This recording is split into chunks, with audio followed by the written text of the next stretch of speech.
네, 안녕하십니까. 화요일 1시 으라차차 생방송. 오늘은 권영국 변호사님 여러분 잘 아시죠? 여러분이 좋아하는 또 잘 아시는 거리의 변호사, 노동문제 전문가 권영국 변호사님 직접 스튜디오에 오셨습니다. 그래서 55분간 으라차차 아주 재밌고 뜻깊게 생방송으로 잘 해보겠습니다. 많이들 들어주시고 또 우리 권영국 변호사님 4번이나 구속될 뻔하다가 4번 풀려난 전무후무한 기록을 가지고 계시는데 많은 응원 부탁드립니다. 예, 좋은 의견도 고맙고요. 예, 잠시 전화 말씀 듣고 오겠습니다.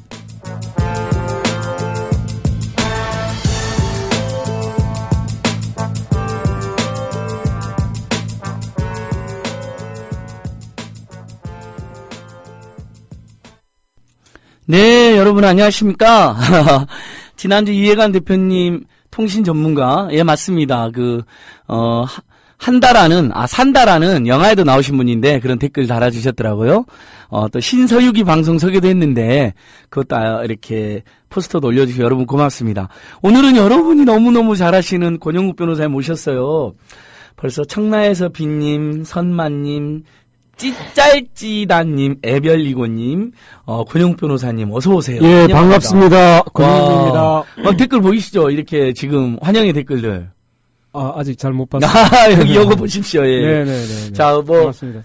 힘찬 인사 말씀 한번 다시 한번 해주십시오. 권영국 변호사님. 지금도 지금 거리에 있다 오셨잖아요. 예.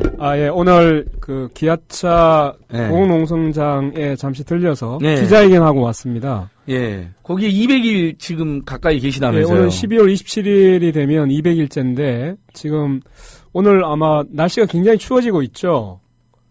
그런데 아주 칼바람 같은 바람이 고공에서 불고 있을 것 같은데 아직도 못 내려오고 있습니다. 그래서 200일을 계속 그대로 방치하는 것은 또 우리들도 굉장히 지금 책임감도 있고 예. 또 불법 파견이라고 법원에서 몇 차례 지금 판결을 했음에도 불구하고 이것을 방치하고 묵인하고 있는 이 정부에 대해서 강력하게 규탄하는 우리의 이제 시민들의 행동이 좀 필요하지 않을까라고 해서 26, 27일 날, 희망버스를 조직하는 그런 기자회견을 가지고 왔습니다. 예. 네, 저는 우리 청취자들이나 국민TV 조합원, 우리 시민 여러분, 저는 안 반가워해요. 왜냐면 일주일에 한 번씩 여기서 뵈니까. 그 다음에 오마이뉴스 팟짱에도 제가 나가기도 하고. 네. 그 다음에 참여연대에서 하는 팟캐스트가 또 있거든요. 참팟이라고. 예, 저도 거기 네, 오셨었죠. 예. 제가 팟짱을 패러디해서 참팟이라고. 네. 아무튼 한데 저는 그래도 제일 애착이 있는 건 우리 국민TV 으라차차 생방송입니다. 왜냐면 또 팟캐스트하고 예. 생방송은 느낌이 달라요. 그렇군요. 팟캐스트는 그냥 녹음하는 거예요. 굉장히 네. 어떻게 보면 적막해요. 이게 지금 생방송이라고요? 지금 생방송이에요. 생방송. 예. 팟캐스트가 아니라. 보세요. 계속 올라오잖아요. 실시간으로. 치킨님, 멋있는 권 변호사님 늘 감사합니다. 예, 오케이, 마리님. 얼굴이 안 보여서 참 유감입니다. 얼굴이 안 보여요. 이제 나중에, 네. 나중에 이제 기술이 진보하면. 예. 보이는 라디오라고 해서 우리들 얼굴은 보이는 게 있잖아요. 예, 맞습니다. 앞으로는 이 댓글 올리시는 분들의 얼굴도 막 보이면서 실시간 방송하는 게 예, 언젠가 그거 너무 좋겠네요. 화상 네. 채팅하는 것처럼 예. 언젠가 그런 날이 올 예. 거라 생각하는데 바보 오케이 마리님께서 귀한 분 나오셨네요. 우리 군변호사님. 저는 귀하진 않습니다. 예, 저희는 아주 레미제라블 비천하게 사는 사람들이기 때문에요. 네. 바보 운주님, 곤변님 반갑습니다. 네, 반갑습니다. 이렇게 변호사님들 줄여서 우리가 변이라고 하잖아요. 예, 맞습니다. 그걸 아시네, 곤변. 예. 그러니까 변호사들 중에 엉망으로 사는 사람들은 이제 변호사가 아니라 이제 똥이죠, 똥. 그런 몇 명이 있어요. 세월호 특조위에도 있어요. 보니까 방해하는 나쁜 변호사들이.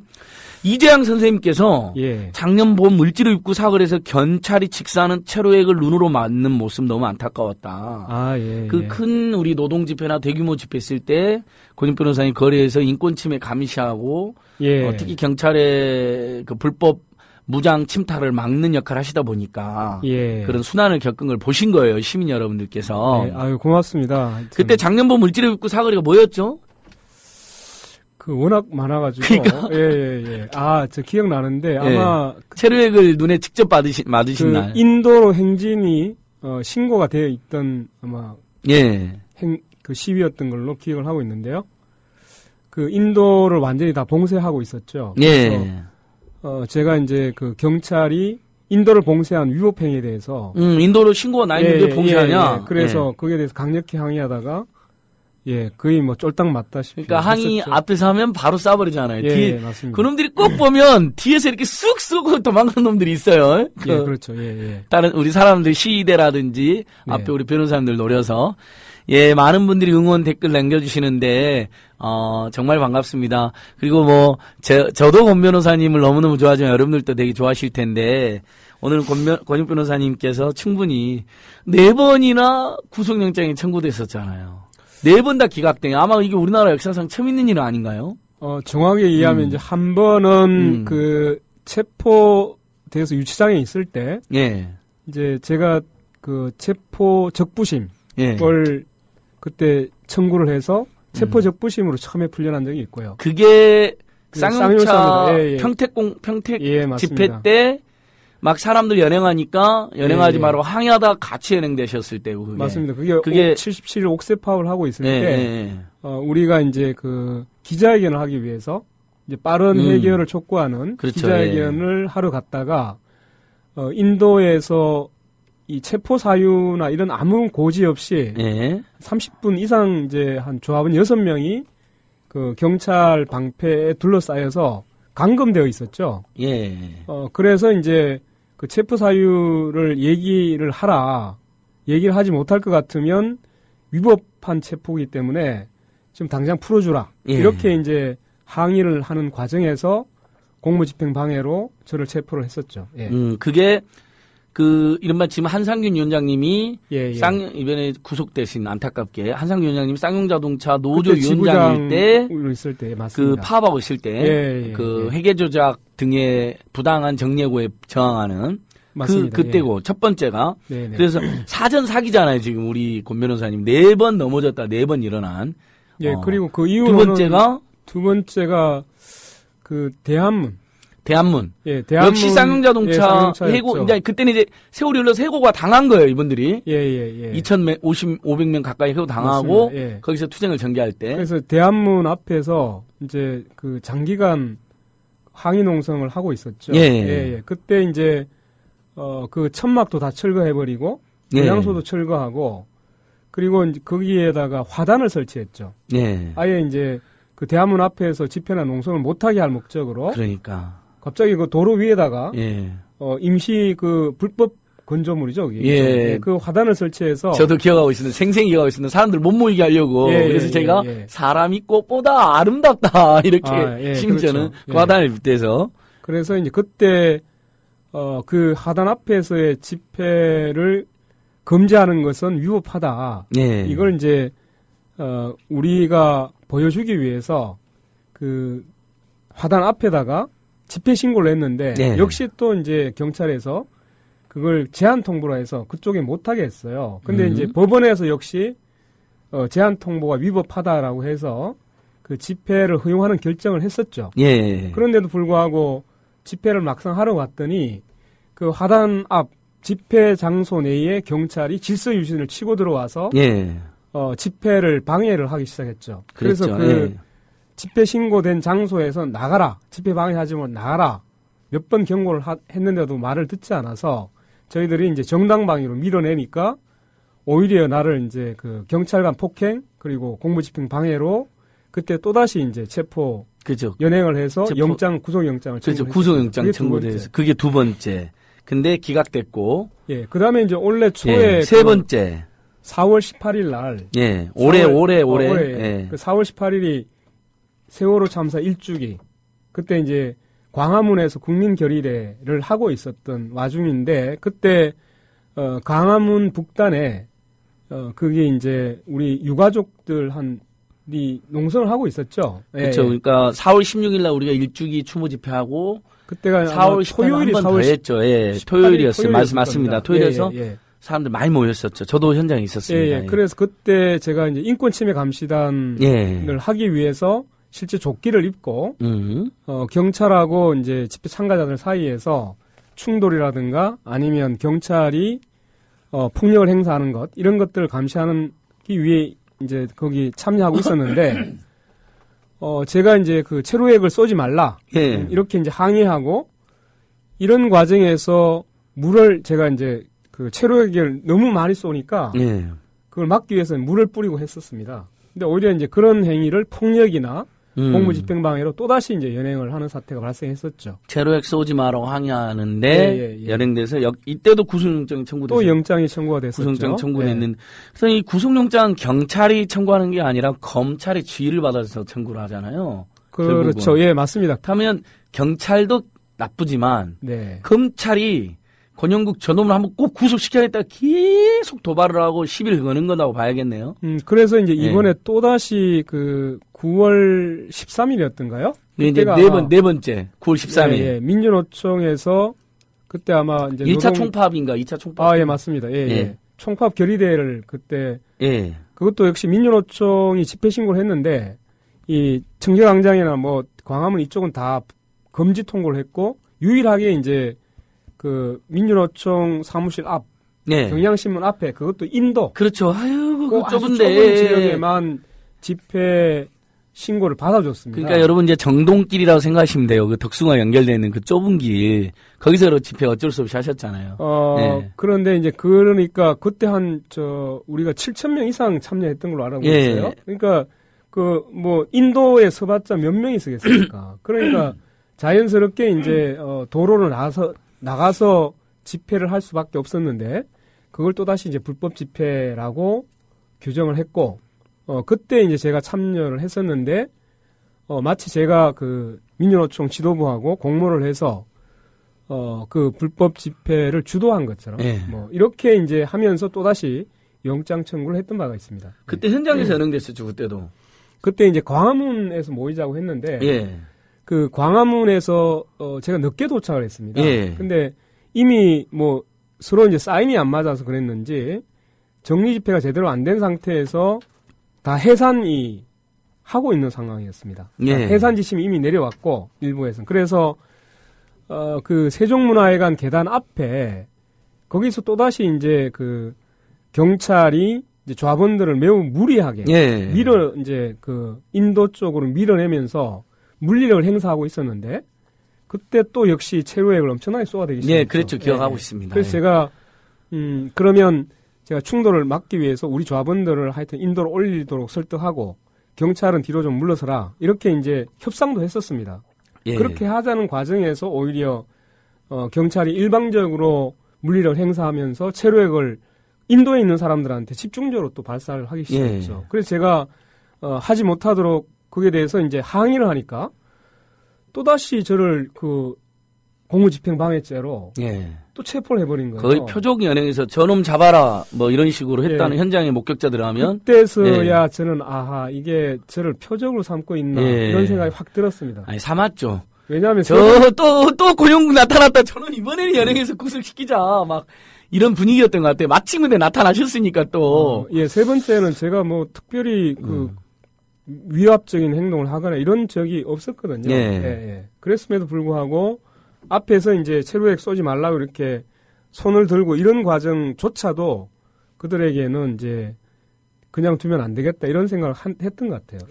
여러분 지금 권영국 변호사님 직접 스튜디오 나와서 우리 국민TV 또 이렇게 제가 초대하면 자주 오세요. 여러분 TV 뉴스 생방송이나 이렇게 오신 것도 몇 번 보셨을 거예요. 또는 우리 현상윤 이사장님이 진행하는 김용민 PD님이나 진행하는 장그래 살리기 운동본부의 을들을 위한 국민투표 방송도 나오고 15일 날 민중총궐기 두 번째 대회 관련해서도 오시고 그때는 이렇게. TV. 그러니까요. TV로 나왔어요. 여러분 와주셔서 감사합니다. 지금, 권용 변호사님 최근 몇 년간 무려 4번의 체포영장, 구속영장이 청구됐다가 다 이렇게 기각되고, 그러니까 사전 사기 변호사님입니다. 이렇게, 우리나라 변호사 역사상 처음 있는 일인데. 좀 주목할 부분은 그 구속영장 3번 청구된 게 다 박근혜 정권 들어와서입니다. 그러니까 한 번은 체포영장 때는 MB 때. MB 때. 그 쌍차 파업 무자비하게 진압할 때 우리 한상균 위원장님이 첫 번째 구속될 때입니다, 여러분. 그러니까.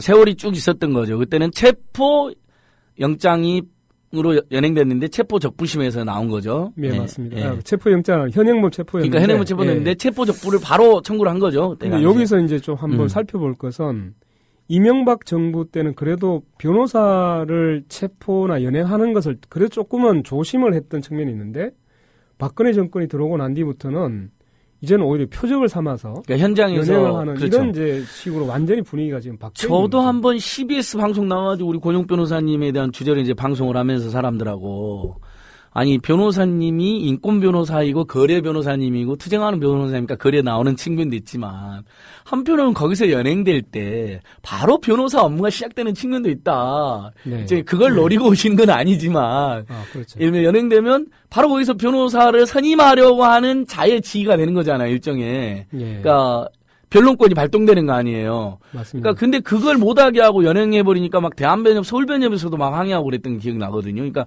연행 자체도 말도 안 되는 짓이라고 항의를 했지만 한편은 변호사의 업무가 인권의 수호자라고 하는 우리 변호사법 1조에 있는 연행되려고 하는 연행되고 있는 자가 있을 때 그 자리에서 시작된다 이렇게 저는 변협에서 막 항의도 했던 기억이 나거든요. 그건 이제 그 2009년 6월 26일 날 그러니까 그 쌍용차 그 판결에 나와 있습니다. 그렇죠. 그러니까, 그거 설명하면 그거 되게 재밌던데요, 그게. 그러니까. 그때 이제 6명에 대한 그 체포 상태에서 제가 이제 체포 사유 없는 그 체포 상태, 감금 상태는 위법하기 때문에 빨리 풀어주라. 그렇죠. 이렇게 이제 항의를 한참 동안 했더니 중간에 이제 중대장이 뭐 태그 불응죄 현행범을 체포한다.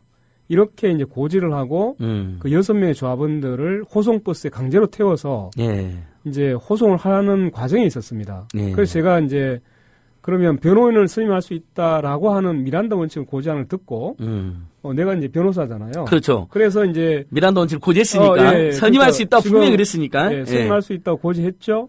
그러면 제가 지금 변호사로서 변호인 접견권을 신청합니다. 변호인 접견을 할 테니 그 변호인 접견을 할 수 있도록 조치해달라 이렇게 요구를 했는데 완전히 개무시 당했죠. 그러니까 확 밀어내 이런 이제 딱 소리가 이거였어요. 밀어내. 분명히 그 중대장이 변호사를 선임할 수 있다라고 미란다 원칙에 본인이 그렇게 얘기를 했죠. 공지를 해놓고 그래서 변호사님들이 와가지고 자 좋습니다 그러면 변호사로 왔습니다 그러니까 밀어내. 그래서 굉장히 황당한 일이 발생하고 있는 거잖아요. 그러니까 우리 경찰은 그냥 말로 앵무새처럼 얘기하면 자기들이 그걸 다 미란다 원칙 지킨 거라고 생각을 하고 있어요, 지금 실제로. 그리고 실제 변호사가 그러면 내가 변호사를 선임하기 위해서 그 접견을 하겠소라고 하면 밀어냅니다. 이게 이상한 행태가 발생하고 있는 거예요. 그래서 제가 너무 화가 나서 그 호송버스 가려고 하는 앞으로 뛰어갔죠. 돌아서 뛰어가서 이제 팔을 벌리고 서서 제가 이제 그 신분증을 다시 꺼내서 저는 대한민국이 인정한 변호사입니다. 그리고 아까 지금 미란다 원칙 고지한 바에 따라서 저는 정식으로 지금 호송 연행되고 있는 조합원들에 대한 접견을 정식으로 신청합니다. 라고 하고 있는데 갑자기 뒤에서 중대장이 나를 이제 공무집행을 방해하고 있는 권영국 변호사 체포해! 라고 하더니 이제 저를 향해서 이렇게 얘기합니다. 공무집행방해 죄의 현행범을 체포합니다. 변호사를 선임할 수 있습니다. 이런 얘기를 해서 제가 굉장히 황당한. 그러니까 이놈들은 완전 미란다 원칙에 그래서 그때 이제 그 판결문에 보면 그 변호사 현장 접견권이 인정된다라는 걸 명시적으로 그 판결문에 남게 되죠. 그러니까 아주 제 기억으로도 좋은 판결이었고, 맞습니다. 기념비전 판결이고, 특히 한국처럼 공권력이 남용되고 현장에서 굳이 나중에 설령 실정부 위반 소리가 있어도 나중에 이렇게 예를 들면 소환해서 조사해도 되고 다 증거도 있고 사진도 다 찍어놓은 놈들이 굳이 현장에서 연행을 그렇게 밥 먹듯이 하잖아요. 그러니까 당연히 현장 접근이 굉장히 중요하잖아요, 변호사님. 맞습니다. 그게 딱 명시로 인정이 됐다. 여러분 이렇게 권 변호사님하고 4번 구속될 뻔하다가 4번 풀려난 이야기만 들어도 아찔하고 심지어는 MB 정권에 비해서 더 포악해진 박근혜 정권의 특성을 금방 알 수가 있습니다. 심지어 변호사까지도 함부로 무조건 연행하는 이런 분위기 4번 살려나셨는데 그래도 다들 이제 그래도 걱정하시는 것 같아요. 권 변호사님. 이러다 언제 한번 진짜로 구속되시면 어쩌나. 이놈들이 별짓을 다 할 수 있는 놈들이다. 그러니까 횟수가 늘어날수록 이제 걱정은 되죠. 자꾸 이제 정말 판사도 보기에는 내가 굉장히 아주 별난 변호사 아닐까? 아니면 또 실제로 굉장히 폭력을 자주 행사하는 변호사 아닐까? 이런 이제 의심을 갖게 될 수도 있어요. 그러니까요. 그래서 근데 이제 그 영상을 통해서라든가 아니면 그 그 실질 심사할 때 얘기를 제가 차분히 합니다.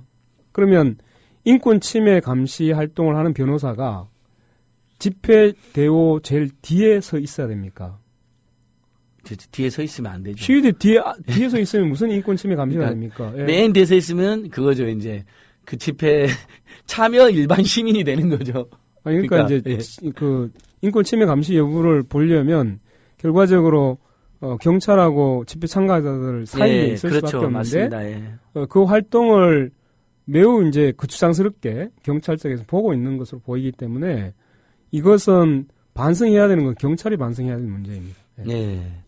그러니까 이건 뭐 우리 금용 변호사님이 민변 소속으로 임의적으로 몇 분이 하는 경우도 있지만 사실은 대한변협이나 서울변협, 네. 국가인권위원회에서도 아예 변호사님들을 모아가지고 또는 직원들을 모아가지고 인권침해 감시단을 정식으로 운영하기도 하잖아요. 이번 1차, 2차 그 민중대회 때도 네네. 서울변호사협회 공식적인 법정 변호사 조직에서 네. 인권침해 감시단을 운영하기도 했었죠.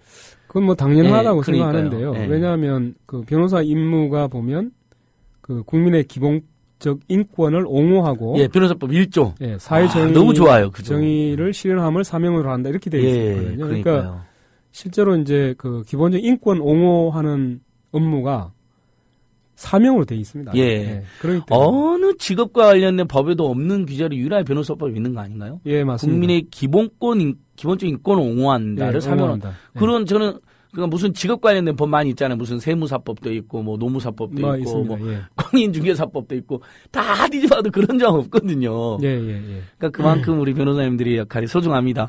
여러분 지금 권용 변호사님이랑 신나게 하니까 벌써 20 몇 분이 흘러갔습니다. 4번 잡혔다 4번 풀려난 이야기.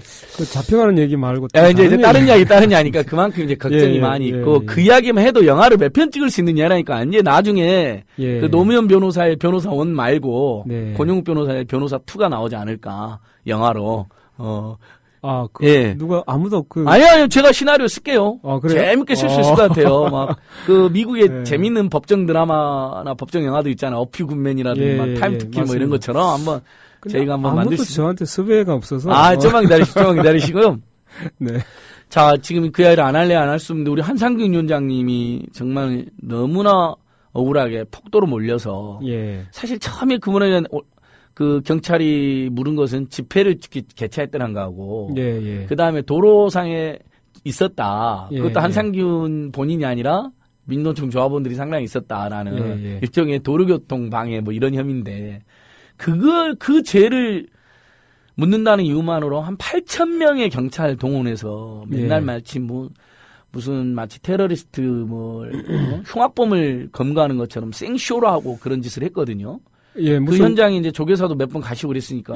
저도 마지막 그 연행될 당시에 자진 출두해서 연행될 때까지 저도 그 자리에 있었고. 그러니까 TV 보니까 제가 그때 현장에 없으니 TV 보니까 한상균 의원님 딱 걸어 나오시는데 뒤에 권영욱 변호사님 걸어 나오시고 또 조영선 변호사님 걸어 나오시고 이렇게 나오더라고요. 계속 있었죠. 그 보시면 알겠지만 저도 굉장히 놀랐죠. 그러니까 결국은 이제 한상균 민주노총 위원장을 마치 그 범죄 조직의 수괴처럼 지금 경찰이나 이 정권이 그렇게 몰아갔던 겁니다. 그러니까 노동자의 대표를. 이건 이제 세계적으로 적어도 노동 기본권을 인정하는 국가라면 있을 수 없는 일이 발생한 겁니다. 어떻게 노동자의 그 총연맹, 그죠? 노동자들 가장 이제 그 크다고 하는 중앙 조직의 그 위원장, 그것도 직선으로 당선된 위원장을 그렇게 무례하게 구속하고 연행할 수 있는지 이건 정말 있을 수 없는 일이 발생한 겁니다. 이번에 최초로 조합원 총투표를 통해서 당선된 위원장님이 하시잖아요. 60만이 참여해서 이제 그 직선으로 선출한 노동조합의 대표자죠. 그러니까 너무 가슴 아프게 우리 한상균 위원장님이 고등학교 시절에는 또 80년 5월 광주 때 5.18 때 도청에도 있으셨고. 그건 전 몰랐는데요. 이번에 인터뷰에 나오더라고요. 제가 2009년도에 이제 옥새파업 할 때 그 공장 안에 들어가서 한상균 의원 그때 지부장. 그렇죠. 지부장일 때 쌍차 지부장, 쌍용차 지부장님이실 때. 그때 뵀는데 매우 이제 본인의 그 각오는 아주 단단했었죠. 왜냐하면 이 회계 조작에 의한 정리해고를 도저히 받아들일 수 없다라고 해서 자기는 노동조합 대표로서 할 수 있는 걸 최대한 다 하겠다. 그러니까 실제로 보면 노동자들의 이익을 대변하기 위해서 본인의 모든 이제 그 고난을 다 감수했던 분이죠. 그래서 그때도 그 77 옥새 파업으로 해서 그 공권력이 뭐 그때 투입돼가지고 무자비한 폭력을 행사했지 않습니까? 그러니까 무슨 제2의 광주까지는 아니다 하더라도 그 쌍용자동차 공장에서 그래서 거의 노동자들을 그 정말 학살하듯이 폭력을 가한 걸 저도 생생히 기억하고 그래서 있습니다. 오히려 그럼에도 불구하고 오히려 이제 노동자들 또 그 지부장님이 역시 또 이제 불법을 엄청나게 폭도처럼 몰려서 그때 3년 6개월인가? 하여튼 감옥살이를 하고 나왔었어요. 그러니까요. 근데 이제 잘 아시다시피 결국은 지금 이제 그 노사가 그때 정리해고됐던 분들에 대한 합의를 지금 잠정 합의한 것으로 알고 있는데 어제 결과가 나오더라고요. 예. 일요일 날, 월요일 날. 그러니까 그 해고 자체가 대단히 이제 문제가 많았던 해고였음에도 불구하고 노동자들이 그럼 자신들이 이 거리로 내쫓길 때 그럼 노동조합은 무엇을 해야 되는가? 그리고 그 조합원들의 생존권을 보호하기 위해서 최선을 다했던 노동조합 대표자들을 그렇게 무자비하게 감옥살이를 시키고 또 지금 보면 이제 그보다 훨씬 더 심각한 노동계약 그러니까 이제 뭐 노동자들에 대한 전면적인 그 평생 비정규직 또는 뭐 기업주가 마음대로 해고할 수 있는 이런 이제 제도를 들여오겠다고 하는데 그러면 그 전 2천만 노동자들이 어떻게 보면 그 대변자라고 할 수도 있잖아요. 이 위원장이 그러한 잘못된 법을 막기 위해서 자신의 혼신의 힘을 다하려고 하는 것 이건 사실은 어떻게 보면 노동조합 총연맹 위원장으로서 당연히 해야 할 일인데 이걸 마치 범죄 조직의 수괴처럼 몰아서 자신들이 그러니까 박근혜 정권이 자신들이 지금 추진하고 있는 정책에 반대한다는 이유로 이걸 완전히 무슨 테러 조직의 수괴처럼 다루고 있는 것은 이건 문명 국가에서 있을 수 없는 일이고 그러니까요. 너무나 이것은 그 독재적인 지금 탄압을 하고 있는 거기 때문에 정말 분노스럽습니다. 아마 우리 청취자들이나 조합원들 또 우리 시민 여러분들께서도 뭐 민주노총에 대해서 이야기를 해봐라 하면 뭐 이런저런 아쉬움이나 비판할 점도 있을 수 있습니다. 저도 민주노총 분들하고는 토론회에서도 그런 이야기도 하고 그렇거든요. 그러니까 좀 더 비정규직을 위한 조직으로 더 매진했으면 좋겠다 이런 이야기도 하죠. 근데 다만 이 노동계약을 막기 위한 이번 민주노총과 한상규 위원장님의 행동은 박수를 받았으면 받았어야지 비난받을 일은 저는 단 하나도 없다고 저도 생각합니다. 특히 한상규 위원장님 본인이 해고자 출신으로 온갖 고통을 겪으셨고 이번에도 보면 그래도 뭐 큰 노동조합이 있는 노동자들은 쉬운 해고로부터 일부 보호를 받을 수도 있지 않느냐라는 해석도 있습니다. 그러나 사실 노동조합이 약하거나 또는 노동조합이 없는 노동자들은 앞으로 징계해고뿐만 아니라 저성과적으로 몰아서 다 해고를 해버릴 수가 있는 상황인데 바로 그런 전국의 불안한 직장인들을 위해서 이건 말도 안 된다. 쉬운 해고, 비정규직 2년에 4년 늘리고 파견직을 전면하고 이렇게 싸운 거잖아요. 그걸 저지하기 위해서. 그런데 언론 보도에는 뭐 때문에 민중대회를 했고 조계사에 이렇게 피신할 수 없을 때는 안 나오고 언제 연행이 되나 경찰이 들어가나 안 들어가나 심지어 경찰이 들어가서 잡아내야 되는데 막 이렇게 나오는 거예요. 종편부터 시작해서. 그게 그리고 정말 조계사에 진입을 했잖아요. 이놈들이. 맞습니다. 일종의 그래도 종교기관의 어떤 신성함 때문에 사회적으로 그런 피신을 우리 사회가 일종의 암묵적으로 용인해주고 있었던 상황이었는데 08년 촛불 집회 때도 그 촛불 집회 집행부들이 조계사에 동성을 했었잖아요. 수십일간. 맞습니다. 그때도 조계사에서 보호를 해주셨거든요. 너무나 고맙게. 여러분들 아마 역사적으로 볼 때 그 삼국시대인가요? 소도라고 있었죠. 그러니까 소도죠. 소도. 그러니까 이제 그 어떻게 보면 오갈 데 없는 갈 데 없는 가장 이제 마지막으로 피난처로 삼는 게 어떻게 보면 이제 종교, 뭐 그걸 이제 종교 성소라고 하기도 하고 예.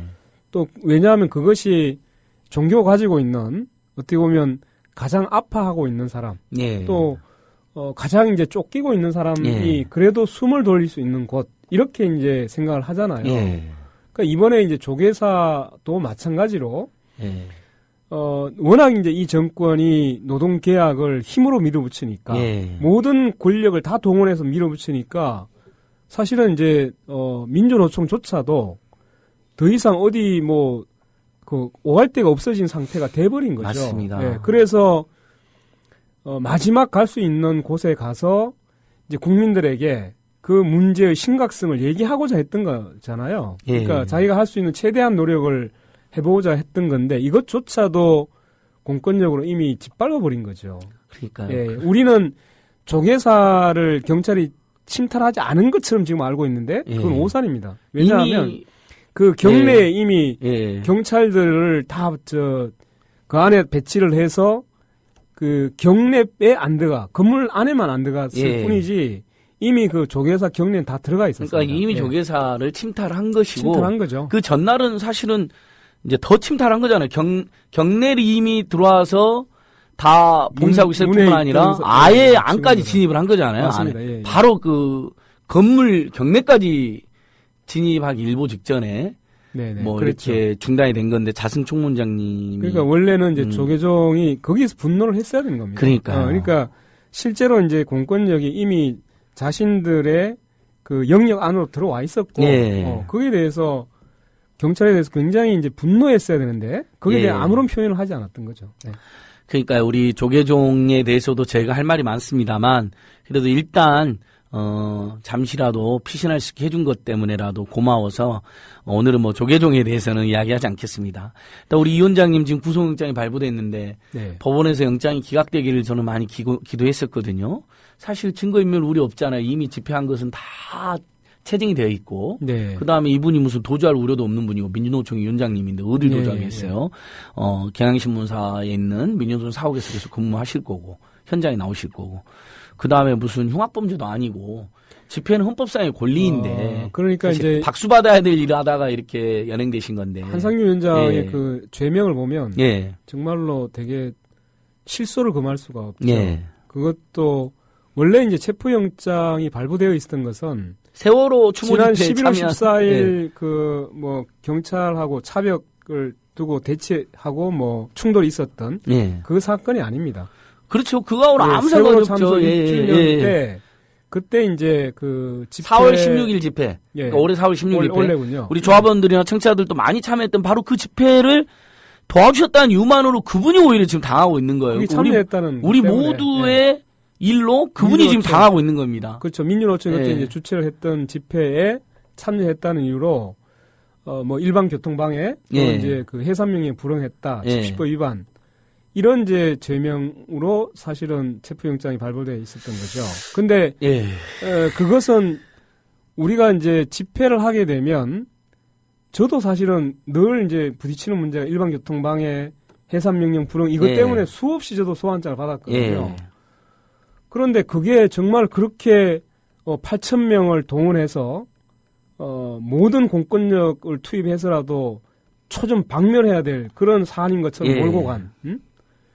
그 어떻게 보면 국민의 기본권에 있어서 일정 부분 법하고 경찰하고 충돌 이걸 가지고 그렇게 몰아갔다는 건 정말 한심하기 짝이 없는 거고. 예. 헌법을 짓밟고 그래서 국민을 이제 그냥 자기들의 보통 그 궁색하니까 소요죄 얘기가 나오기 튀어나오잖아요. 예. 그래서 11월 14일 날 이제 그 충돌이 있었던 사안을 가지고 예. 소요죄를 적용하니만이 소요죄라는 것은 단순히 그 뭐 충돌 정도가 있는 게 아니라 그 한 지역 내의 그 폭동 예. 뭐 이런 정도로 그러니까요. 정말 그 엄청난 이제 마비시킬 정도 예.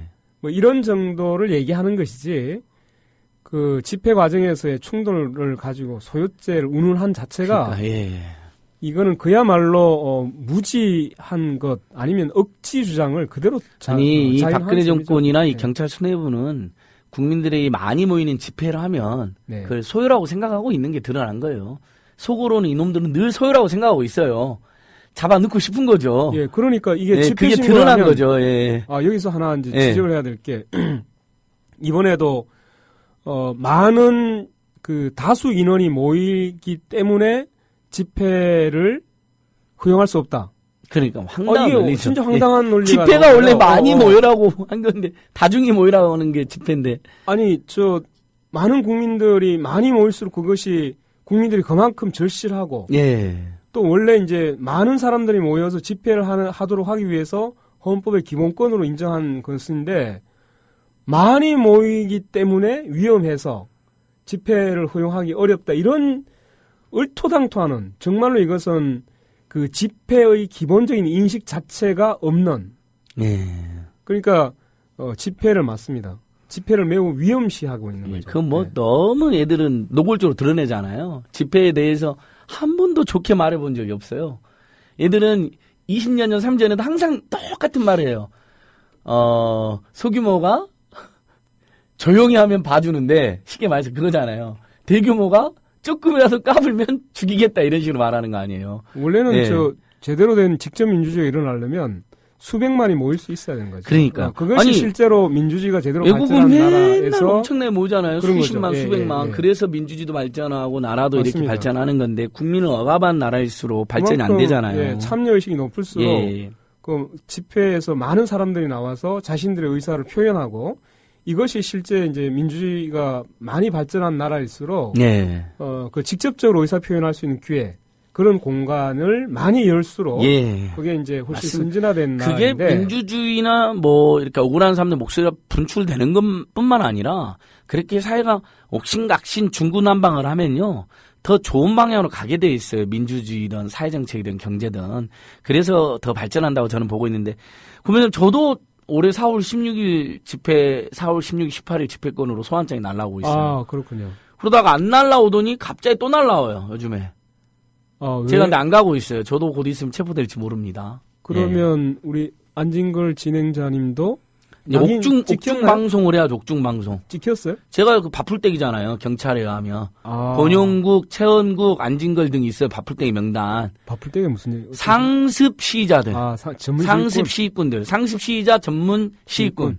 질도 아닌데 와서 집회하는 놈들 뭐 이런 뜻인데 네. 그런 언어를 써요. 실제로 상황 음. 보고서에 보면. 그렇군요. 그러니까 집회에 자주 오는 사람을 그렇게 비하하는 것도 그러니까 집회에 바풀떼기처럼 아무 생각 없이 붙어 다닌다 이런 놈들이란 뜻인 거예요. 아하. 황당한 놈들이죠. 할 짓 없어서. 예. 우리가 할 짓 없어 갑니까? 우리도 가족 있고 친구 있고 읽어야 될 책 밀려 있고 사실 하고 어디 놀러도 가고 싶고 그러는데 너무너무 억울하고 또 고통받는 사람도 있으니까 내 일이기도 하고 설령 내 일이 일부 아니다 하더라도 우리 이웃의 일이니까 이렇게 우리 당해 나가는 건 우리를 바풀떼기로 만들고 지금 뭐 제가 아무튼 구속영장 청구 검찰이 한 내용을 보니까 저를 아예 이제 상습적으로 그러니까 그렇게 써져 있어요. 공권력에게 경찰에게 폭행을 행사하고 그러니까 상습 폭행범으로 아예 몰고 있었습니다. 계속 맞습니다. 저도 상습 시위꾼으로 나와 있어요.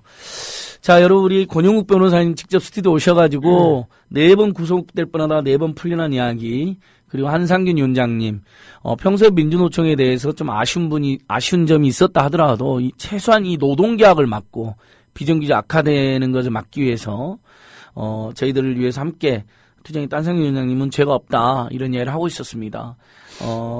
그런 노동자의 대표에게 청와대도 초대해서 대화를 나누지는 못할 망정 마치 테러리스트인 것처럼 몰아가는 이 대통령이 잘못된 겁니다. 한상균을 택할래 박근혜를 택할래 그러면 저는 단호하게 한상균입니다. 박근혜를 몰아내야지 한상균을 몰아내서는 안 됩니다. 그게 우리 국민들의 삶이지 않겠습니까? 저도 화가 나서 이런 얘기도 한번 해보고요. 고민의사님 그러면 이 지금 박근혜 대통령이 어제 뭐 계속 난리거든요. 그 노동계약을 못해서 안달이 나 있어요. 결국 비정규직 기간 2년에 4년을 늘리고 해고 쉽게 하는 거.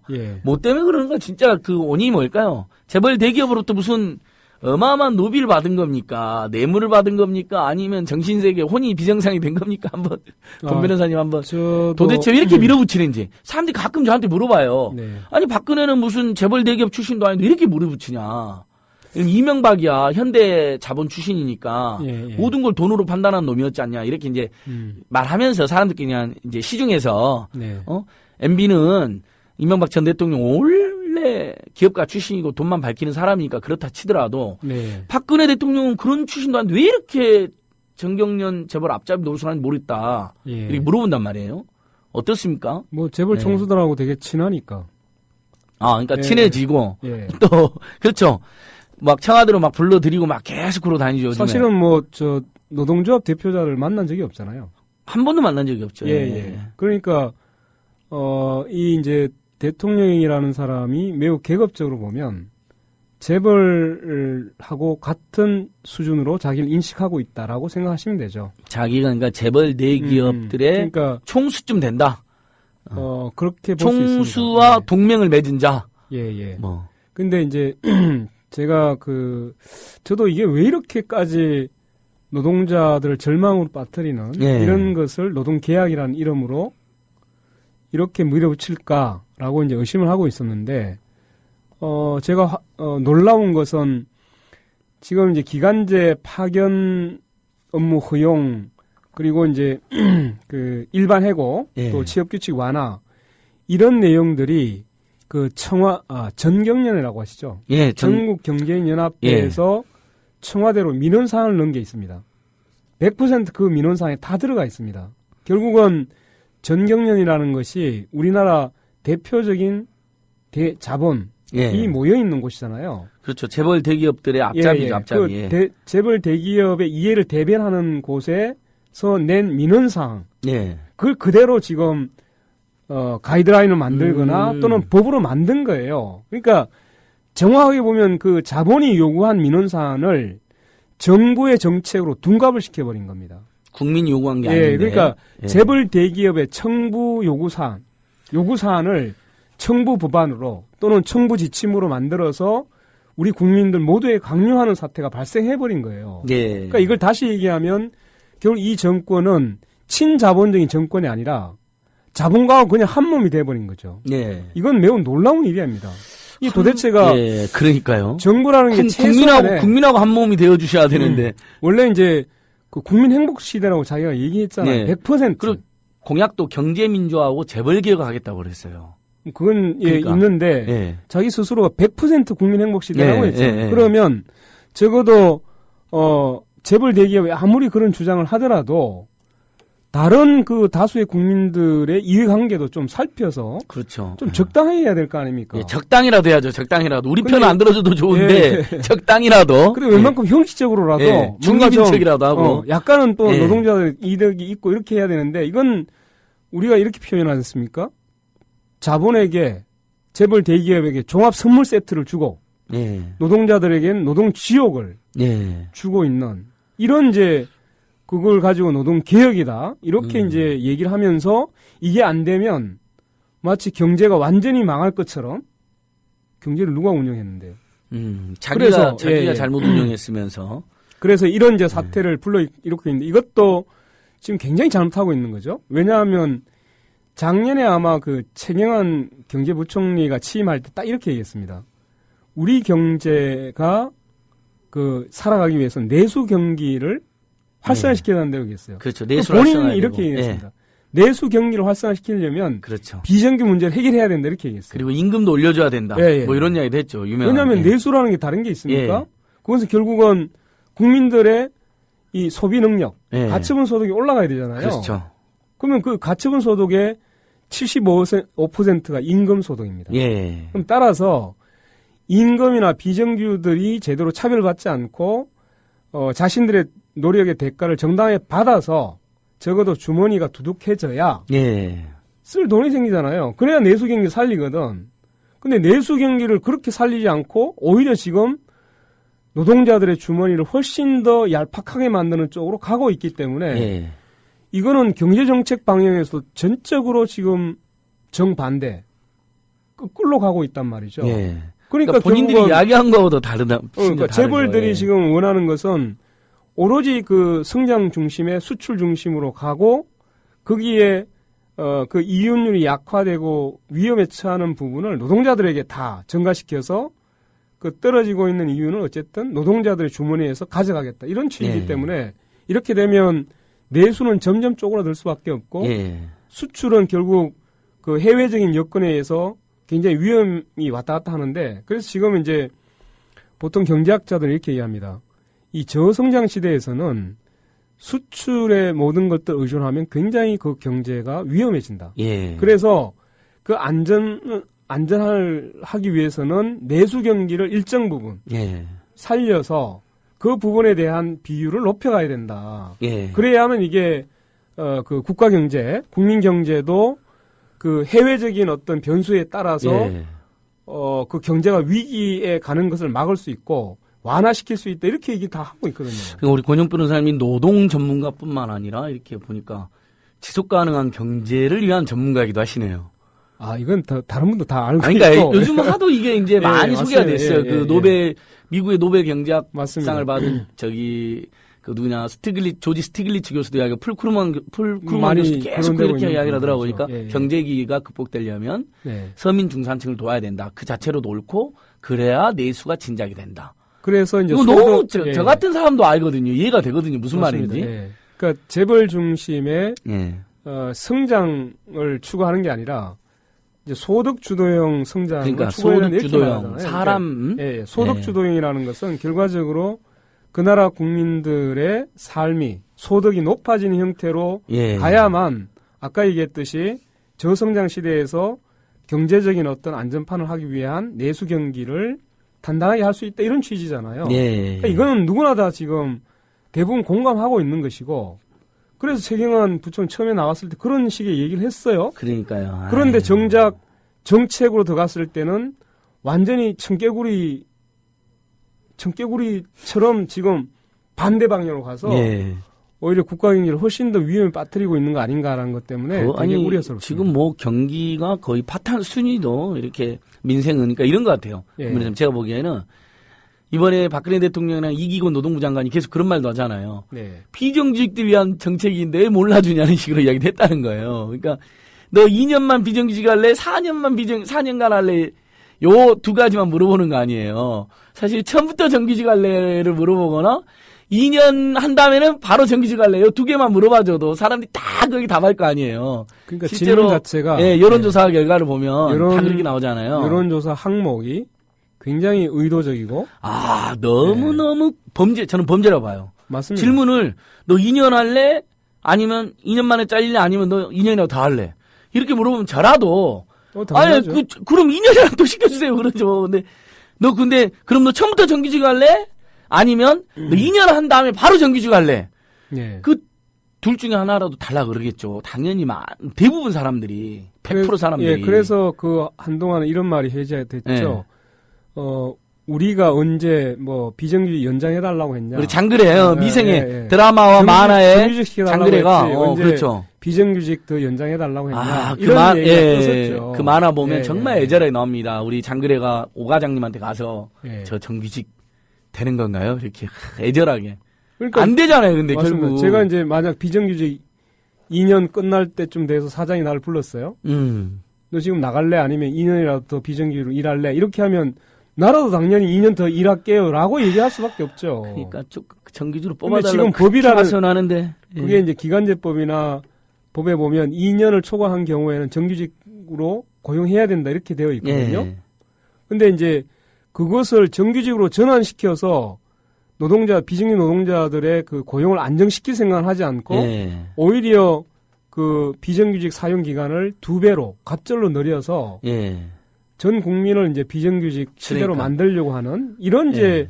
법안을 들고 나오니 이게 도대체 국민 행복 시대라고 주창을 했던 그걸 들고 나와서 당선했던 대통령이 해야 될 짓이냐 이렇게 자꾸 생각이 듭니다. 맞습니다. 여러분 우리 권용 변호사님 직접 우리 국민TV 스튜디오 나와주셔가지고 아까 보니까 오케이 마리님께서는 이런 변이 있나 해서도 들었다고 또 댓글도 달아주시고 맞습니다. 예. 우리 에벨리고님께서는 응원합니다 힘내세요 하고 하트를 2개나 주셨어요. 3개 주시죠. 예. 에벨리고님 3개 달라십니다. 우리 권용 변호사님이. 여러분 마지막까지 우리 권용 변호사님 응원의 댓글 좀 많이 남겨주시고 한상균 위원장님하고도 잊지 않고 계속 석방을 빌어주시면 좋을 것 같아요. 오케이 마리님은 계속해서 지행 합일의 화신 권용 변호사님. 와, 지행 합일. 너무 고맙습니다. 야, 이건 대단한 의견이신데 저도 그렇게 늘 생각합니다만. 저도 가슴이 막 떨리는데요. 자, 이제, 너무 고맙습니다. 이제 열받습니다. 너무 열받는 세상인데, 야권도 지금 엉망이고, 네. 나중에 우리 고영분을 한 번 더 모셔서 정치 이야기도 해봤으면 좋겠는데, 예, 일단은 예, 우리 예. 12월 19일 날 3차 민중대회. 예. 요거 또 지금, 집회가 신고제니까 신고만 하면 되는데, 마음대로 또 허가지로 운영해가지고, 불허했죠. 또 12월 19일 집회를. 정확히 이제 법률용어로 보면 금지 통고. 그러니까. 금지 통고 처분을 한 건데요. 예. 그러니까 허가제보다 더한 거라니까. 금지제라니까, 금지제. 예. 근데 이번에 또 그 이유가 예. 이미 선 집회 신고가 되어 있기 때문에 그래서 아. 그 집회가 중복 신고되어서 후 신고된 부분에 대해서 금지 통고를 한다 이런 취지였어요. 어버이 연합이라든 이런 근데 분들이 또 이제 해놓으신 거죠. 집회 신고를 이미 마음대로. 그 서울 예. 주요한 그 광장 공간에는 지금 대부분이 아마 보수 단체 그게 보수 단체 맞습니까? 보수 아니에요. 예, 하여튼 뭐 보수는 예. 아름다운 가치를 지키는 거잖아요. 근데 인간의 그 가치를 지키는 남의 나라의 가치를. 집회를 못하게 하기 위해서 예. 근데 저는 이게 그 과연 짜고 친 게 아닌가. 짜고 치죠. 예. 그 사람들은 극우단체, 맞습니다. 극우단체, 관변단체. 그러니까 이 지금 정권이 그 서울 중심에서 그 국민들이 집회를 하지 못하도록 하기 위해서 그 집시법의 그 교묘한 교황을 이용해가지고 예. 결과적으로 선 집회 신고를 하고 그 집회 신고가 중복된다는 이유로 해서 금지 통고를 내렸다는 겁니다. 근데 그 자체도 굉장히 지금 이거는 반헌법적이다 이렇게 봅니다. 왜냐하면 예. 그 집회 신고가 중복되는 경우는 어쨌든 그 할 수 있도록 공간을 분리하든지 뭐 이렇게 해가지고 집회를 할 수 있도록 해주는 것이 이게 이제 기본권에 대한 기본적인 예의고 예. 또 경찰이 해야 될 책무입니다. 그런데 집회 신고만 있다는 이유로 해서 금지 통고한 것은 결과적으로 이건 의도적으로 집회를 하지 못하도록 예. 지금 좀 심하게 하면 공작한 게 아니냐 이런 생각 때문에 공작하고 남자 박근혜가 국민들이 집회하는 걸 싫어해요. 여왕이 잘하고 있는데 왜 안 한 거냐 이러니까 그걸 심기를 살피고 공작을 한 거죠. 만약 우리나라가 그 민주주의라면 예. 집회를 싫어하면 사실은 대통령이 하지 말아야 됩니다. 그러니까 맞습니다. 그래서 지금 유시민이 그랬잖아요. 민주공화국이 아니라 민주공주국이라고 지금. 그 여왕과 공주가 형용 무슨 민주공주 그러니까 말도 안 되는 거죠. 마음대로 통치를 한다는 거죠. 공주님이. 안 되면 얇았습니다. 되게 하라 얇았습니다. 들어보셨어요? 안 되면 되게 하라. 예. 지금 청와대 박근혜가 하는 게 안 되면 되게 하라. 그러니까. 어떤 수가 되더라도 이건 대다수 국민들이 안 된다면 안 되는 겁니다. 박근혜 대통령님. 그쵸? 이건 독재부터예요. 독재보다 안 되면 되게 더합니다. 하라. 예. 예. 공작이에요. 그러니까 우리가 저 군대 독재 가면 국가가 아니라 공작 국가. 안 되면 군대 가면 있잖아요. 예. 하여튼. 예. 맞습니다. 아이고 막 어느덧 보니까 벌써 55분이 나서서 권변호사님, 여러분 마지막까 우리 권영욱 변호사님 응원 댓글 좀 남겨주시고요. 권 변호사님 마지막 인사해 주시죠. 짧게라도. 예. 예, 금방 지나가 버렸습니다. 하여튼 예, 고맙습니다. 행설수설했지만 예. 또 뵙겠습니다. 또 국민팁 또 모시고 올게요. 여러분 안녕히 계세요.